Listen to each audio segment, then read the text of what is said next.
Sebelumnya di Lost. Namun saat alat penghitung waktu tinggal beberapa detik saja, Jack pun mengalah dan menekan tombol execute. Saat itu juga alat penghitung waktu reset menjadi 108 menit. Mr. Locke pun bilang, "Alright, aku yang akan mengambil sip pertama guys." Ini adalah channel Malfresh, menghadirkan alur cerita yang sangat the best, bisa menghibur dan menghilangkan stres. Yang belum subscribe ya subscribe dulu guys.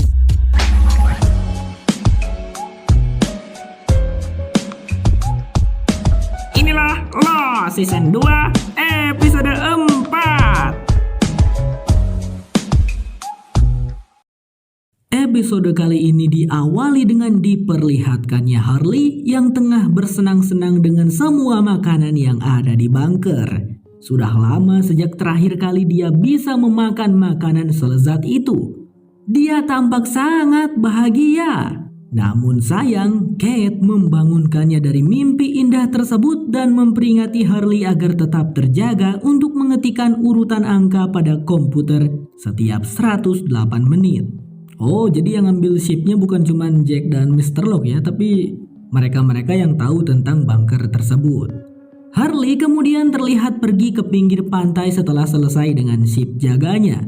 Tak lama Charlie datang sembari menggendong bayi Aaron. Tanpa berbasa-basi, Charlie langsung bertanya mengenai apa yang ada di lubang Palka. Ia penasaran karena Harley terus berada di lubang tersebut sepanjang hari. Namun Harley malah menjawab tidak tahu. Hal itu membuat Charlie marah karena merasa sudah dibohongi. Setelah Charlie pergi, Harley lalu menghampiri Rose yang tengah sibuk mencuci baju. Cukup mengejutkan saat Harley menyadari kalau hanya Rose lah yang tidak tertarik dengan isi di dalam lubang Palka. Hal itu membuat Harley yakin jika Rose adalah satu-satunya orang yang bisa membantunya. Oleh sebab itu, Harley mengajak Rose untuk masuk ke dalam lubang melewati pintu lain yang lebih aman untuk dilewati tentunya. Oh, di sini tempatnya pintu lain berada ya. Setelah masuk, mereka berdua berpapasan dengan Jack yang tampak keberatan mengetahui Harley membawa orang lain masuk. Meski begitu, untungnya Harley bisa meyakinkan Jack. Setelah mendapat persetujuan dari Jack, ketiganya lalu pergi ke gudang berisi makanan. Mereka tidak bisa menyembunyikan hal tersebut selamanya. Oleh sebab itu, Jack menugaskan Harley untuk mendatanya terlebih dahulu sebelum bisa dibagikan secara merata pada semua penumpang. Karena itulah Harley meminta bantuan Rose. Karena Harley tidak mau memberitahunya, Charlie berinisiatif untuk menanyakan hal tersebut pada Mr. Locke. Awalnya dia berniat untuk mengikutinya diam-diam, namun Mr. Locke bisa dengan cepat menyadari keberadaannya Charlie. Sepertinya Charlie mengikuti orang yang salah atau bisa saja dia yang tak pandai bersembunyi. Singkat cerita, Mr. Locke malah menceritakan semuanya kepada Charlie. Ia sepertinya tak keberatan memberitahukan semua hal itu untuk mengobati rasa penasaran Charlie. Setelah Charlie tahu kalau Harley bertugas mengelola makanan, Charlie langsung pergi menemuinya untuk meminta selai kacang. Charlie tentu saja meminta selai kacang untuk diberikan kepada Claire. Namun Harley menolak memberikannya. Charlie yang merasa kecewa kembali marah karena sempat berpikir mereka berdua adalah teman. "Ah, kamu mah gitu Harley, nggak CS ah," kata si Charlie. Tak lama setelah itu Harley pergi menemui Mr. Locke untuk menanyakan alasannya mengapa dia memberitahu Charlie. Harley memprotes karena apa yang telah Mr. Locke lakukan telah membuatnya terlihat seperti orang jahat karena menolak permintaan Charlie. Harley lalu berkata akan berhenti dari tugasnya, namun Mr. Locke tidak mengizinkannya. Dengan perasaan kesal, Harley pergi untuk mencari dinamit yang ia sembunyikan. Ternyata, Harley berencana untuk meledakkan gudang beserta semua makanan yang ada di dalamnya. Tapi beruntung Rose memergokinya sebelum Harley berhasil menjalankan rencana itu. Wah, parah sih Harley kalau rencananya itu sukses membom persediaan makanan.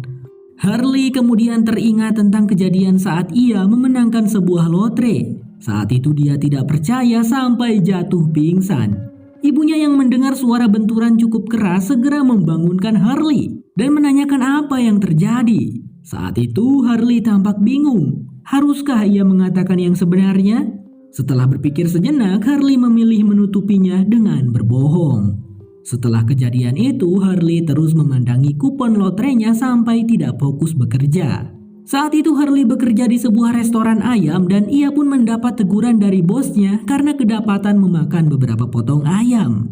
Harley yang kesal memutuskan untuk berhenti dari pekerjaannya. Tapi tak disangka-sangka teman baiknya ikut berhenti juga. Mengira Harley berhenti bekerja karena memenangkan lotre. Itu benar sih, tapi saat itu Harley belum bisa berkata jujur kalau ia sudah memenangkan lotre yang hadiahnya sangat besar. Sehingga hal itu membuat temannya sangat kecewa kepada Harley. Doubt it. I quit too. You should get back in there. They'll have you scrubbing Johns for the rest of the week. Looks like we got ourselves a day off. What? Kembali ke masa sekarang.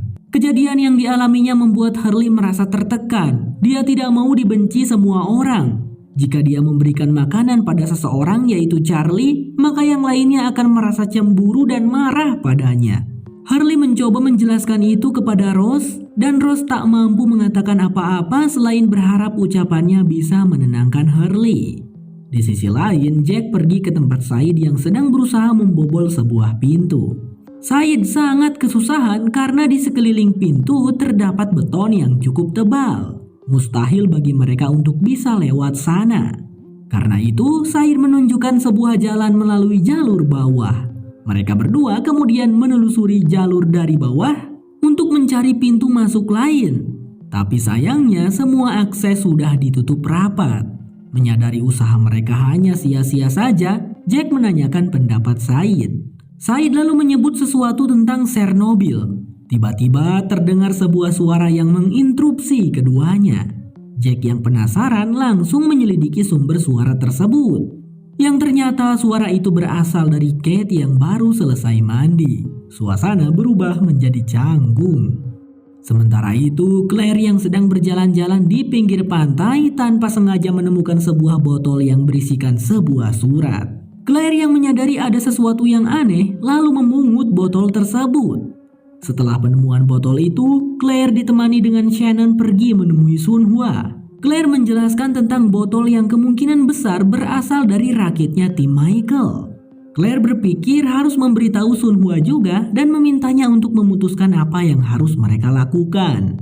Ya, mereka khawatir terjadi sesuatu kepada Jinsu, Michael, James, dan Wo. Harley yang sekarang sudah cukup tenang pergi menemui Jack untuk mengatakan kalau dia sudah selesai mendata makanan di gudang. Menurutnya, makanan itu cukup dibagikan 3 kali sehari kepada semua orang dan dapat bertahan selama 3 bulan. Setelah mendengar penjelasan dari Harley, tanpa banyak pertanyaan, Jack langsung menyetujuinya. Harley tampak senang, ia pun memberikan selai kacang permintaan Charlie yang membuatnya langsung tersenyum. Charlie lalu memeluk Harley sebagai tanda ucapan terima kasih. Sementara itu, Sun Hwa diam-diam menguburkan botol tersebut. Sepertinya Sun Hwa tidak berniat memberitahu yang lainnya dan memilih untuk menyembunyikannya. Ya, kalau diberitahukan mungkin orang-orang bakalan kehilangan harapan gitu untuk diselamatkan.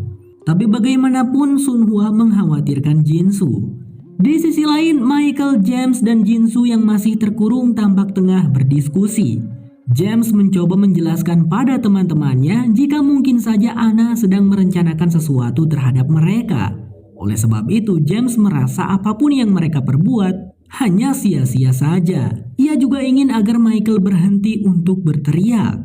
Di tengah perbincangan, seorang pria bongsor membuka tutup kurungan dan mengulurkan seutas tali. Dia memerintah Jinsu untuk naik. Jinsu tidak langsung menurutinya sampai Anna datang lalu mengancam akan menembak salah satu dari temannya jika Jinsu tak menurut. Setelah Jinsu berhasil naik, Anna lalu menyuruh Michael untuk naik juga. Mengetahui hal itu, James berusaha untuk mencegah Michael. Ia juga tahu kalau Anna hanya menggertak saja mengingat peluru pistolnya hanya tersisa 1. Tanpa ragu, Anna melemparkan sebuah batu dan mengenai kepala James membuatnya tampak kesakitan. Michael yang merasa tidak punya pilihan lain memilih untuk menurut, sementara James ditinggalkan sendirian dalam kurungan. Kasihan si James. Beberapa saat kemudian, pria bongsor itu kembali dan membuka pintu kurungan meminta James untuk naik. James awalnya menolak. Wah, jangan-jangan saya mau dipencit ini. Jangan-jangan kalian ini kanibal, pikir si James. Namun dia pun setuju setelah melihat keadaan Michael ternyata baik-baik saja. Michael berhasil meyakinkan Anna dan yang lainnya kalau mereka bertiga juga adalah penumpang dari pesawat jatuh. Selama ini mereka hanya salah paham. Jadi Anna mengira timnya Michael ini orang jahat. Michael dan kawan-kawan juga mengira Anna dan timnya itu orang jahat juga. Akan tetapi James kedapatan menyembunyikan sebuah batu dan tetap membangkang perintah Anna. Hal itu membuat Anna kesal dan kembali menghajarnya. James akhirnya menyerah dan akan berhenti memberontak. Anna kemudian mengajak mereka semua pergi ke suatu tempat sebelum hari mulai gelap. Shut up! When I tell you to do something, you... I say move, you move. I say stop, you stop.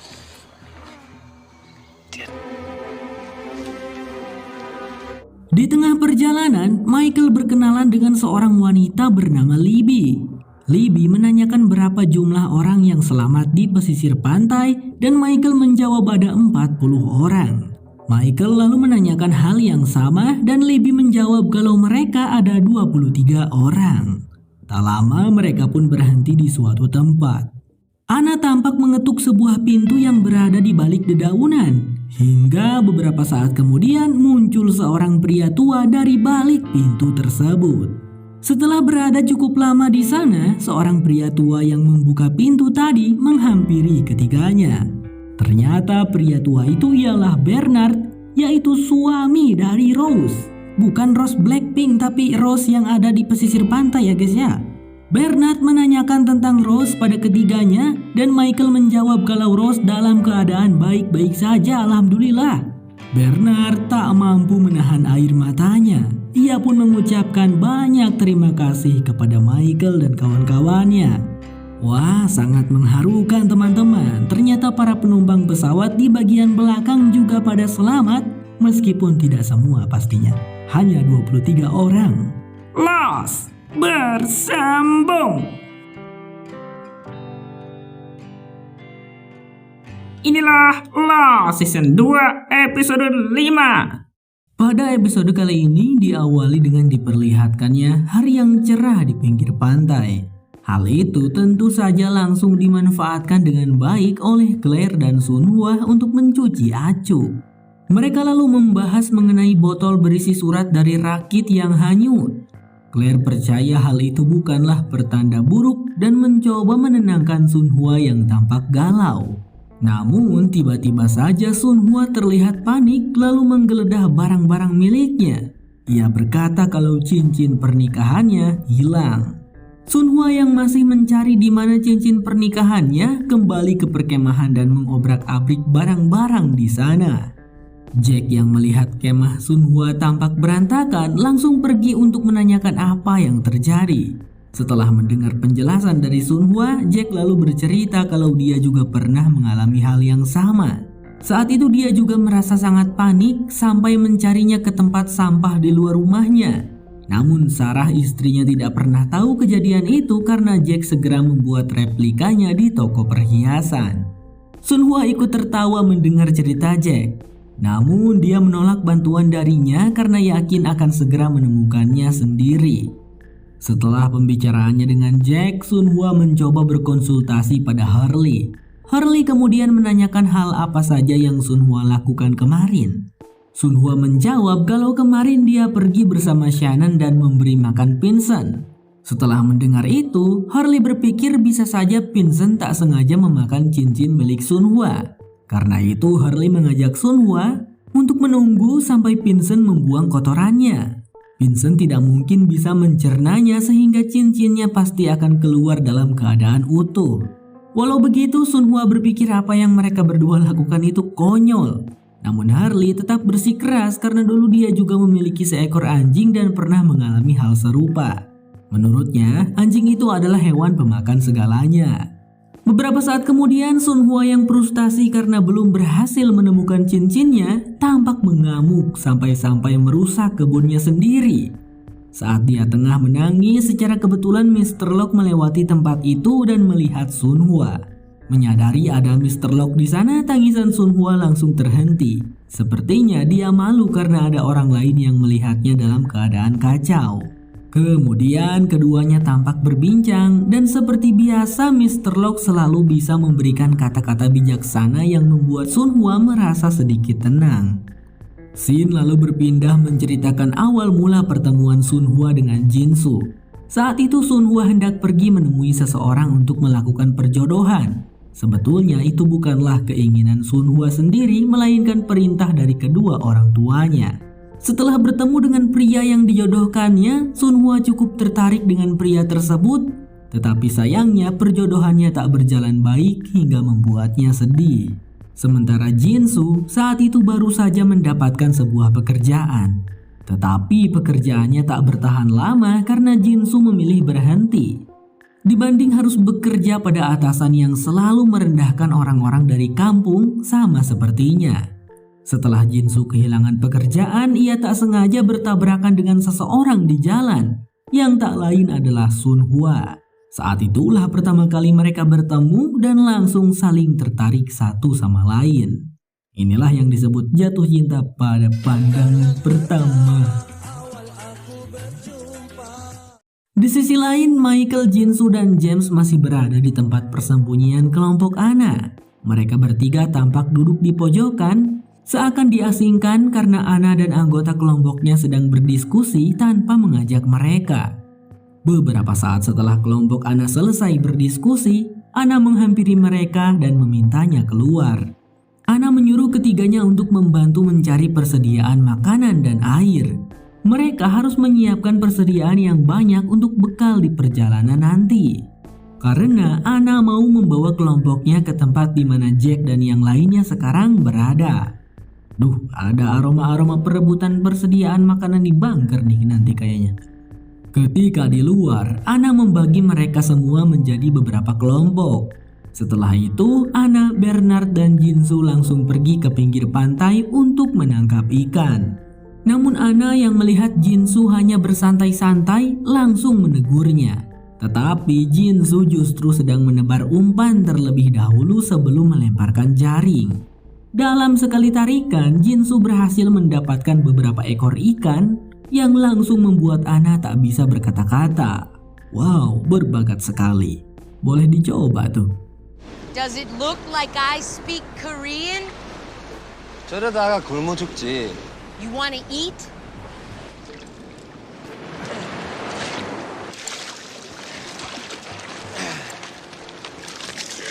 Sementara itu Michael pergi bersama Libby untuk mencari buah-buahan di hutan. Namun karena persediaan buah sudah semakin menipis, Michael mengajak Libby untuk mencari ke hutan lebih dalam. Tapi Libby langsung menolak karena itu sangatlah berbahaya. Katanya The Others berada di sana. Lah, Libby juga tahu tentang The Others? Singkat cerita, Libby terlihat berlari sendirian tanpa Michael. Libby mengatakan kalau Michael sudah pergi ke arah tengah hutan. Kemungkinan Michael berniat untuk menyelamatkan anaknya sendirian. Mendengar hal itu, Anna langsung mengajak semuanya untuk segera pergi. Sebelum The Others mengetahui posisi mereka. Menyadari kelompok Anna akan meninggalkan Michael, Jinsu berusaha berbicara pada James untuk mencari Michael. Namun karena James lebih mementingkan dirinya sendiri, dia menolak ajakan Jinsu itu. Ketika Jinsu hendak pergi, seorang pria bongsor bernama Mr. Eko mencoba menghalanginya. Jinsu yang kesal karena dihalangi langsung meninju wajah pria itu. Namun Mr. Eko dapat dengan mudah membalasnya. Untuk sesaat keduanya hanya saling bertatapan. Setelah itu Mr. Eko tak lagi menghalangi Jinsu dan malah berkata akan ikut mencari Michael. Setelah Jinsu dan Mr. Eko berjalan cukup jauh ke dalam hutan, Jinsu seperti mendengar sebuah suara tak jauh dari sana. Mr. Eko berusaha menahan Jinsu, akan tetapi Jinsu malah mengabaikannya. Ternyata suara yang Jinsu dengar berasal dari seekor babi hutan. Babi hutan itu langsung berlari dan menyerang Jinsu hingga tubuhnya terpental. Untungnya Jinsu tak mengalami luka parah hingga bisa kembali bangkit. Tapi dia sangat terkejut saat mengetahui ada mayat seseorang tak jauh dari tempatnya terpental. Tak lama Mr. Eko menyusul. Lalu dia berkata kalau mayat pria itu adalah temannya yang kemungkinan besar sudah dibunuh oleh The Others. Sesaat setelah kejadian tadi, mereka berdua lalu beristirahat sejenak. Mr. Eko memberikan sepotong lidah buaya dan ia berikan pada Jinsu untuk mengobati lukanya. Mereka berdua lalu mengobrol dan Mr. Eko sedikit menanyakan tentang status Jinsu yang langsung dijawab bahwa ia sudah menikah dan istrinya yaitu Sunhwa.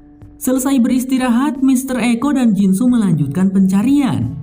Mr. Eko berhasil menemukan jejak sepatu Michael yang tampak masih baru. Mengetahuinya, mereka berdua langsung mengikuti kemana jejak Michael pergi. Namun, tiba-tiba saja Mr. Eko membekap mulut Jinsu dan menyuruhnya untuk diam. Singkat cerita, keduanya tampak bersembunyi di balik semak-semak. Mereka berusaha untuk tak bersuara dan tak lama The Others lewat di depan mata mereka. Setelah memastikan The Others sudah pergi jauh, mereka berdua lalu keluar dari tempat persembunyian. Awalnya Jinsu berniat untuk pergi mengikuti The Others. Namun Mr. Eko melarangnya dan berkata bahwa Michael pasti belum tertangkap. Setelah itu mereka berdua pergi ke sungai hanya untuk sekedar melepas haus yang mendera. Ketika Mr. Eko pergi untuk kembali mencari jejak Michael, secara kebetulan Michael muncul dan menyuruh Jinsu untuk kembali. Namun bukannya menuruti perkataannya Michael, Jinsu justru mengejar dan mengikutinya. Michael di sana terus berteriak memanggil nama Wol. Jinsu yang takut suara Michael terdengar oleh The Others langsung memintanya untuk diam. Tetapi Michael tidak peduli, justru dia mau The Others menangkapnya sehingga dia bisa bertemu dengan Wol. Tak lama kemudian Mr. Eko datang dan berusaha menenangkan Michael.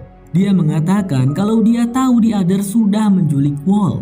Tapi mereka tidak tahu hal apa saja yang bisa dilakukan oleh The Others. Mr. Eko berpendapat agar mereka kembali lebih dulu. Dan untungnya Michael menyetujuinya. Ketika Sunhwa tampak termenung sendirian, Kate datang menghampirinya karena mendengar kabar dari Harley jika Sunhwa sudah kehilangan cincin pernikahannya. Sebagai seorang teman, Kate tentu saja merasa khawatir. Ia berniat untuk menghibur Sunhwa, namun Sunhwa sudah benar-benar frustasi. Dia lalu menceritakan tentang botol dari rakit yang sudah Sunhwa kubur. Setelah mengatakan hal itu pada Kate, Sunhwa menunjukkan tempat di mana botol tersebut dikubur. Dan secara mengejutkan, ternyata cincinnya itu ikut terkubur di sana. Sunhwa tidak bisa menahan tangisnya sembari kembali memakai cincin itu di jarinya. Los bersambung. Kalau kamu suka dengan channel ini, jangan lupa untuk subscribe ya teman-teman. Sampai jumpa lagi di episode berikutnya. Bye-bye.